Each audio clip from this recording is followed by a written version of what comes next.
नमस्कार दोस्तों, बहुत बहुत स्वागत है आपका अपने चैनल भोजपुरिया घर में। तो दोस्तों, जितने भी दबंग स्टार खेसारी लाल यादव के फैंस हैं उनके लिए आज बहुत बड़ी खुशखबरी है।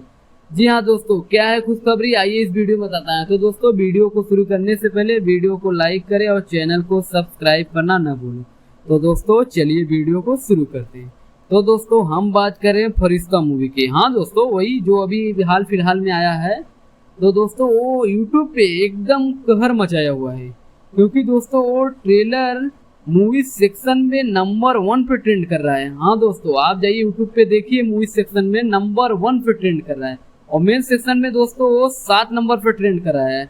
जैसा कि दोस्तों आप अपने मोबाइल स्क्रीन पर उसका स्क्रीनशॉट देख सकते हैं। दोस्तों, शायद ये भोजपुरी में पहली बार ऐसा हुआ है कि कोई मूवी का trailer movies number section number 1 पर ट्रेंड कर रहा है। तो दोस्तों, दबंग स्टार की ऐसी बहुत सी सॉन्ग मूवी ट्रेलर है जो अभी रिलीज होना बाकी है। तो दोस्तों, वो भी सॉन्ग आए, शायद नंबर 1 पे ट्रेंड तो करेगा ही। भाई ट्रेंडिंग स्टार है, इनका नाम ही ट्रेंडिंग स्टार है, तो ये तो इनके लिए आम बात है दोस्तों। तो दोस्तों, अगर ये वीडियो आपको अच्छी लगी हो तो वीडियो को लाइक करना ना भूले। धन्यवाद दोस्तों।